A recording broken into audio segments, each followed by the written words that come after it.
Retour sur les événements qui ont secoué le Bénin le dimanche 7 décembre 2025. Une journée qui restera gravée dans les mémoires, marquée par une tentative de perturbation des institutions par un groupe de militaires. Leur objectif était clair, s'opposer à des décisions prises au plus haut sommet de l'État.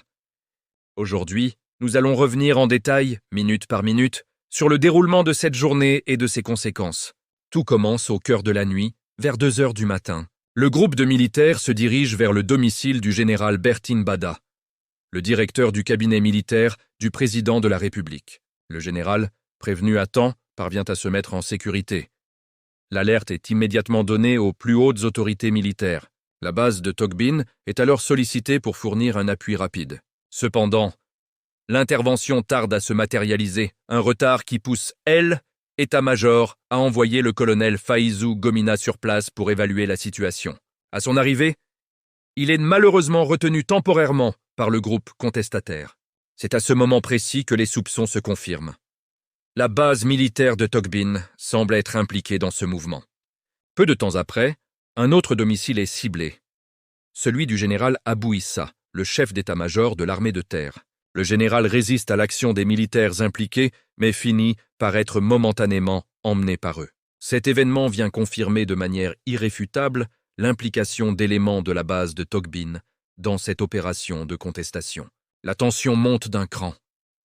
Les autorités comprennent qu'il ne s'agit pas d'un acte isolé, mais d'une action coordonnée visant des figures clés de l'appareil sécuritaire de l'État. Alors que l'aube se profile, vers 5 heures du matin, les événements prennent une nouvelle tournure. Le groupe de contestataires progresse désormais vers le point névralgique du pouvoir, la résidence du chef de l'État. Mais la garde républicaine, déjà en alerte maximale et préparée, veille au grain. Un dispositif de sécurité renforcé a été mis en place, anticipant une telle éventualité. Les forces contestataires tentent de s'approcher, mais sont confrontées à un mur de défense infranchissable. Un affrontement limité a lieu. Face à la résistance organisée et déterminée des forces loyalistes, le groupe est contraint de battre en retraite. Leur tentative de s'en prendre au cœur même de l'État a échoué. Ayant échoué à atteindre la résidence présidentielle, le groupe change de stratégie et se dirige vers un autre symbole du pouvoir, la télévision nationale. Leur intention est probablement d'y diffuser un message pour expliquer leur motivation et rallier d'autres soutiens. Mais là encore, leur plan est déjoué. L'armée loyale, agissant avec une rapidité et une efficacité remarquables, intervient presque aussitôt. L'effet de surprise est total. Le groupe se disperse et quitte les lieux précipitamment, laissant derrière eux certains de leurs membres. Ces derniers sont immédiatement pris en charge par les autorités, marquant une première étape dans le démantèlement de ce mouvement. Quelques instants plus tard, l'attention se reporte sur la base de Togbin. Des tentatives sont faites par les contestataires restants pour reprendre le contrôle de cette base, où des équipements militaires importants sont encore disponibles. La situation est critique. L'armée régulière réagit sans tarder en encerclant complètement la zone. Cet encerclement vise à isoler les derniers éléments et à les empêcher d'entreprendre toute nouvelle action ou de fuir. Cependant, il y a une complication majeure. La base de Togbin est située en plein cœur d'un quartier résidentiel densément peuplé. Une intervention en force risquerait de provoquer des dommages collatéraux et de mettre en danger la vie des civils. Conscientes de ce risque, les autorités prennent une décision sage et responsable. Elles optent pour un dispositif ciblé et encadré. L'objectif est de neutraliser la menace sans causer de panique ni de danger pour la population environnante. Cette approche chirurgicale démontre la volonté du gouvernement de gérer la crise avec professionnalisme et de prioriser la sécurité de ses citoyens avant tout. Les heures qui suivent sont tendues. L'armée maintenant une pression constante sur les derniers retranchements des contestataires. En fin de journée, alors que la situation sur le terrain commence à se stabiliser, l'action se déplace sur le plan diplomatique. La coopération sous-régionale est activée au sein de la CEDEAO, la Communauté économique des États de l'Afrique de l'Ouest. Le Bénin n'est pas seul. Le Nigeria, un voisin et partenaire clé, apporte un appui technique précieux. Cette aide a permis de sécuriser certains équipements sensibles, le tout sans provoquer le moindre incident. La coordination a été exemplaire. Dans le même temps, La Côte d'Ivoire montre également sa solidarité en positionnant une force spéciale à Cotonou, prête à intervenir pour soutenir les autorités béninoises en cas de besoin. Cette mobilisation régionale envoie un message fort. Toute tentative de déstabilisation dans la région se heurtera à une réponse collective et solidaire.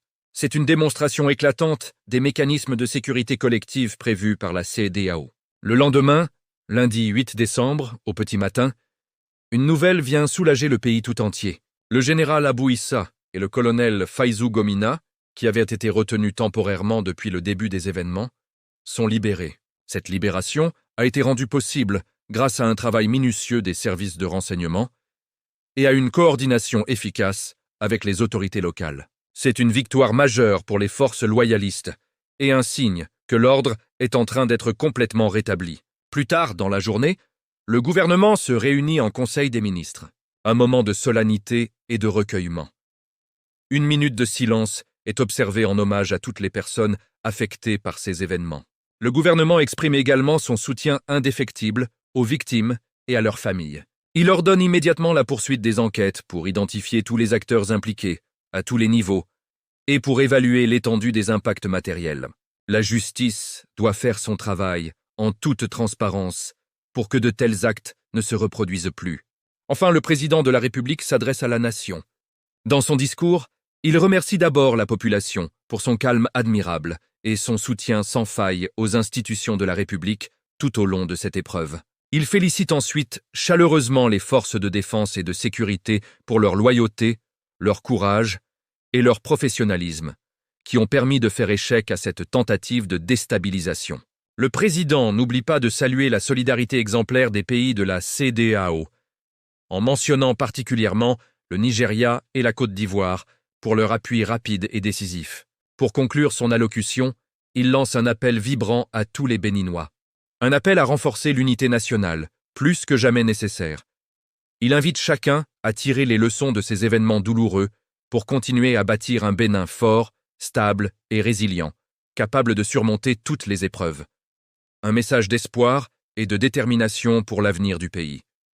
Voilà pour le récit détaillé de ces 48 heures qui ont marqué le Bénin. Une crise maîtrisée grâce à la réactivité des institutions et à la solidarité régionale. Merci de nous avoir suivis. N'hésitez pas à vous abonner pour ne rien manquer de nos prochaines analyses. À très bientôt.